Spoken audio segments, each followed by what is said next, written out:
بسم الله الرحمن الرحيم والصلاة والسلام على أشرف الأنبياء والمرسلين سيدنا ونبينا محمد وعلى آله وصحبه أجمعين. Alors bienvenue à vous pour ce cours dédié à la suite de ce qu'on avait commencé en module 2 sur la construction identitaire. Avant de commencer le cours, c'est juste pour donner le contexte à ceux qui verraient le replay. Donc on est le 3 octobre 2022 et j'ai envie de partager avec les personnes qui sont avec moi ici en live quelques petites méditations en lien avec le voyage qu'on a été amené à faire donc au nord du Maroc, entre Chaouen et... on est passé de Chaouen, Tétouan, Qnitara et la côte. Alors ce que j'ai envie de vous dire, c'est que subhanallah, le présentiel, surtout quand il s'agit d'un séjour, de voyage avec des personnes, on est ensemble 24 heures sur 24, sauf bien évidemment lors du sommeil, c'est quelque chose, subhanallah, de très nourrissant. Si le cadre est un cadre fraternel, un cadre spirituel, un cadre bienveillant, un cadre d'ouverture, de compréhension, d'empathie. Je ne vous cache pas que mon retour, même si j'étais... Voilà, ça fait toujours du bien de rentrer à la maison, mais il y avait un vide à l'intérieur de mon cœur. C'était tellement intense que le retour n'a pas été évident quant à l'intensité émotionnelle, fraternelle, vraie. Parce que durant le voyage, en fait, l'exercice que j'ai invité les gens à faire, par on va dire, les tours de table que je faisais, c'est de faire tomber son masque, finalement d'être soi-même, et lorsque les personnes étaient amenées à prendre la parole, d'avoir une parole qui est connectée avec le ressenti, qui était connectée à la dimension de la manière dont on vit les choses. Et c'était très fort, parce que chaque personne s'est livrée à partager une part de son passé, de ses douleurs, de ses éventuelles souffrances, de ses interrogations, de ses peurs, mais aussi de sa vie spirituelle, de son rapport au groupe. Et c'était très très très très fort. Des personnes très différentes, avec des vécus différents, avec des personnalités différentes. Mais on va dire que le mélange a amené, en fait, c'est comme un plat, on mélange différents produits, différentes saveurs. Et finalement, c'est ce mélange, en fait, qui permet d'avoir cette expérience gustative particulière. Et là, à ce niveau-là, c'était fort. Le cadre aide bien évidemment d'être dans une région avec de belles montagnes, avec de beaux paysages, dans de beaux lieux. Ça aide bien évidemment. Le contexte, il est favorable en fait pour s'ouvrir. Surtout qu'on est très très loin. En tout cas, surtout, il y a des personnes qui étaient beaucoup plus loin. Moi, j'étais moins loin. Mais pour pas mal de personnes, voilà, la plupart ont pris l'avion. Donc elles ont quitté leur continent pour arriver au Maroc. Et je pense qu'en faisant ça, dès l'avion, en tout cas il faut peut-être 2-3 jours, les gens enlevaient leurs armures, la carapace, ce dont on va parler aujourd'hui. Ce que je fais là, c'est une introduction pour rentrer dans les personnalités, mais ça nous permet finalement d'être connectés à nous-mêmes en fait, la vraie personne. Qu'est-ce qui se cache derrière on va dire la carapace, j'ai envie de dire, la carapace. Donc j'en garde de très très très bons souvenirs. Ça n'a pas été facile de revenir, de rentrer et de faire le deuil. J'ai pas envie de dire deuil, mais le passage en fait entre le séjour et le retour à la réalité. Et j'invite vraiment les personnes ici qui suivent les cours, Inch'Allah Ta'ala, s'il y a d'autres initiatives, peu importe l'endroit, quand ce sera possible pour elles, à vivre ce genre d'expérience. Car elles peuvent vraiment être transformatrices. Et elles peuvent réellement ouvrir à l'intérieur des choses très très fortes. Parce que c'est vraiment la connexion du cœur d'humain à humain, où voilà, notre rassemblement était d'abord et avant tout spirituel et humain. Et c'est ce qui a donné justement cette force. Donc voilà, je ne vais pas m'étaler là-dessus parce qu'on a cours. Peut-être que j'en ferai quelque chose à un certain moment que je partagerai par audio, par podcast ou quoi. Mais là voilà, ça me permet de rentrer un peu dans le cours avec la description de mon état émotionnel. La manière dont je vis les choses. Parce que j'ai encore les traces du voyage, elles sont encore là. à l'intérieur de mon cœur et de mon esprit. Alors, au niveau du cours que j'ai envie de vous partager aujourd'hui, c'est, on va rentrer un peu plus dans la profondeur quant à la compréhension de notre psyché. On avait parlé ensemble de ce qu'on appelle l'identité. Et on avait compris que l'identité, finalement, c'était quoi? C'était le nous, en fait. Quand on se pose la question de qui je suis, ça renvoie à l'identité. Par contre, la personnalité, qui n'est pas l'identité, mais qui pourrait s'apparenter à une part de l'identité, ou en tout cas au masque qu'on met sur notre identité, celle-ci n'est pas liée forcément à qui je suis, mais elle est liée plutôt à comment je fonctionne. Quel est mon rapport aux autres et au monde. Donc retenez cette chose-là, l'identité c'est vous, donc c'est votre personne, ok. Elle contient pas mal de choses, elle contient des éléments liés à une identité, à des identités collectives, par exemple être musulman, musulmane, homme, femme, la génération à laquelle vous appartenez, l'origine ethnique qui est la vôtre, le pays dans lequel vous êtes né, votre nationalité, tout ça ce sont des éléments de votre identité. Mais en plus de ça, il y a des éléments liés à votre personnalité qui peuvent aussi vous identifier. C'est pour ça qu'on peut estimer que la personnalité peut, théoriquement on pourrait le faire, peut être une composante parmi les composantes de l'identité. On pourrait dire ça, que c'est une partie. Et avec une autre manière de voir, on pourrait dire autre chose, c'est dire que finalement la personnalité n'est que le masque qui est sur l'identité. Donc les deux sont envisageables. Quand je dis les deux sont envisageables, c'est qu'on peut intégrer la personnalité à l'identité et dire ce n'est qu'une part de l'identité. Et c'est la part fonctionnement de la personne, interaction de la personne avec le monde extérieur et les autres, ok?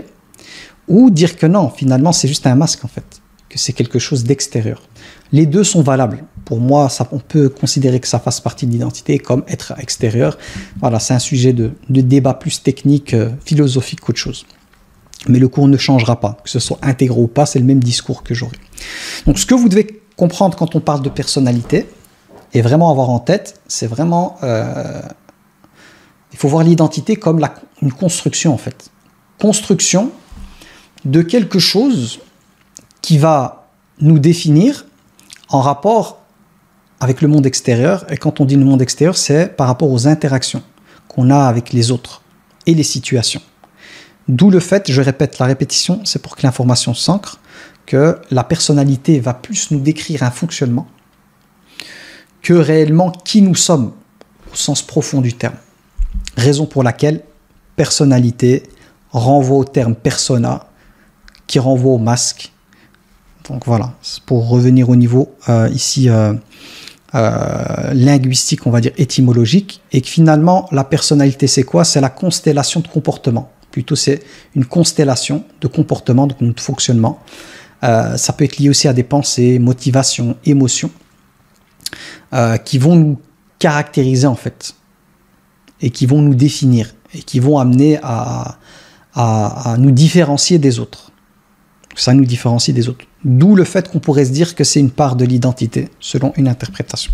Donc moi j'ai envie de comprendre ici avec vous, plutôt j'ai envie de vous partager, quelle est l'importance en fait de comprendre comment celle-ci se construit. Pourquoi? Parce que la personnalité c'est quelque chose, une chose sur laquelle on peut travailler. La personnalité est une chose qui se construit, on le verra aujourd'hui, en partie par les blessures qui sont les nôtres. En partie, je dis bien, pas à 100%, en partie. Mais il y a un thème ici que je n'ai pas abordé, qui viendra par après, qui est la question du tempérament. C'est-à-dire que chacun d'entre nous, on a déjà un tempérament. Tempérament, c'est quelque chose qui est lié à la terre de laquelle on vient. Rappelez-vous que le prophète, alayhi salatu wassalam, lui, nous disait, donc au niveau de la psychologie musulmane, au niveau des textes, que chaque être humain, en fait, correspondait au type de terre de laquelle il a été créé. On peut parler de génétique ici, si vous voulez.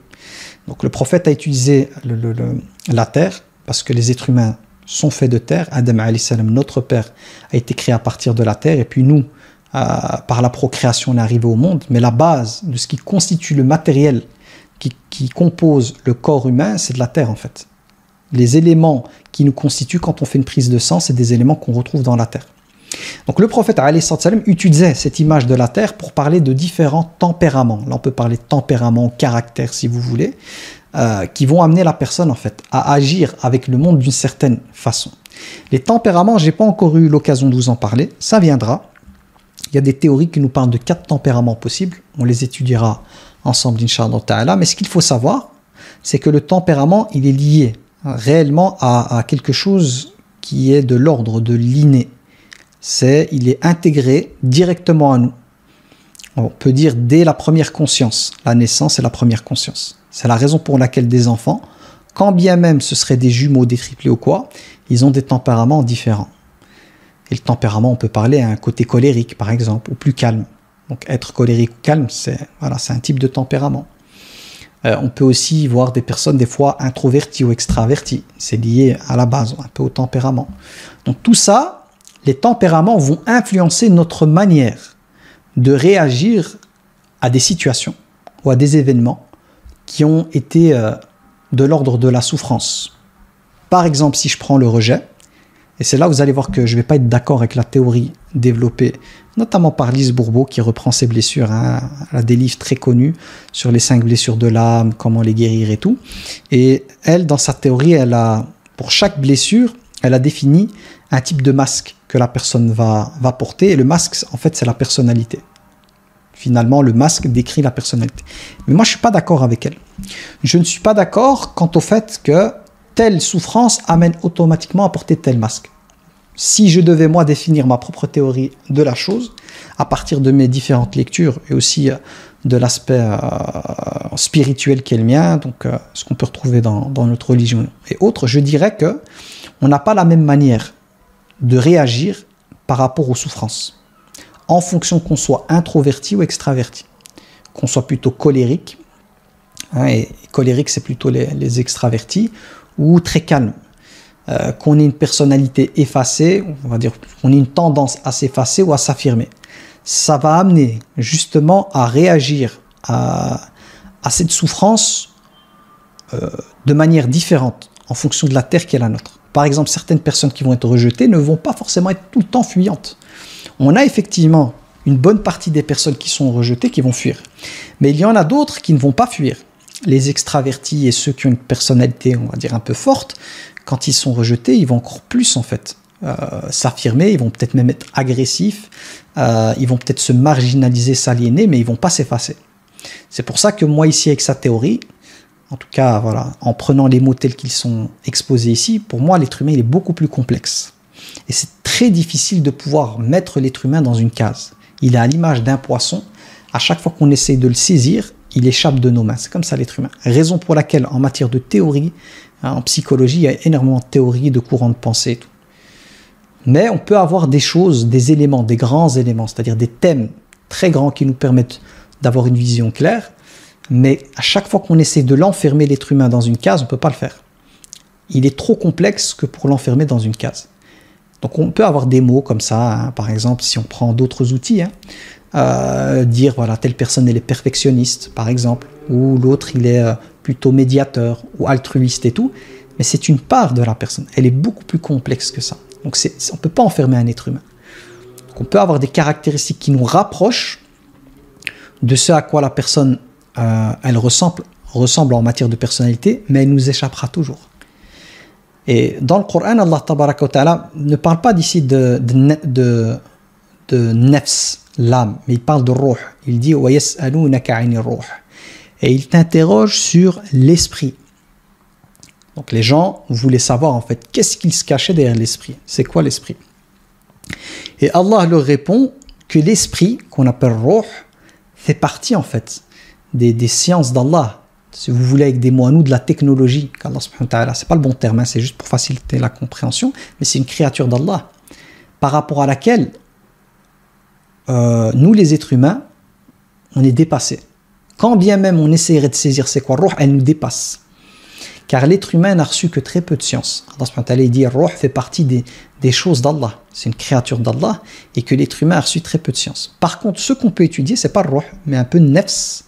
C'est pour ça qu'on parle de tezkiyat nefs. C'est quoi? C'est la manifestation de l'esprit dans le corps, qu'on va appeler l'âme en fait, qu'on va appeler nefs. Et c'est le corps qui va manifester, on va dire, certaines caractéristiques de l'esprit. Mais l'esprit, il est insaisissable. Donc ça veut dire quoi? Qu'il y a une partie en l'être humain, qu'on appelle ruh, qui est insaisissable, et à laquelle on ne peut pas avoir accès, qui rend cet être humain en fait, comme le poisson en fait, qui échappe de la main. Mais il y a une autre partie liée au corps, Parce que finalement, nefs, c'est la combinaison esprit et corps. Le corps rend accessible une part de ce qu'est ruh à travers le nefs. Comme la lune, vous savez, la lune, il y a deux facettes. Il y a la face apparente et il y a la face ombre.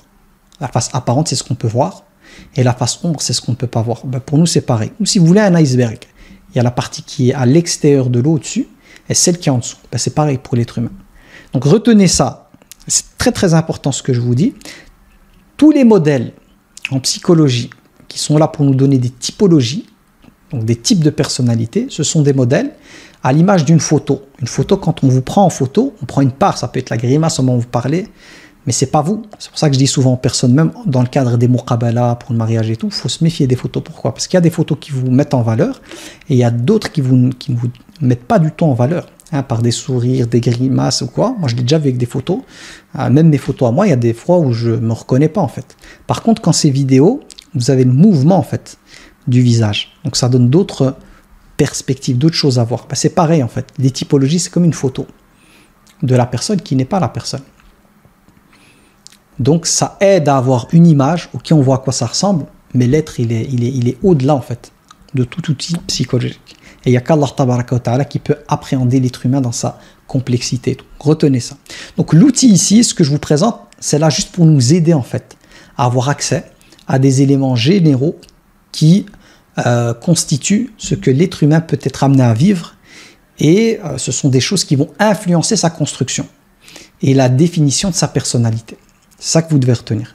Donc on ne va pas enfermer, on ne va pas nous enfermer dans cette théorie, mais on va simplement identifier des éléments, comme des photos, prises de photos, des différentes possibilités qui peuvent composer ou qui peuvent jalonner la vie d'une personne. Ok ?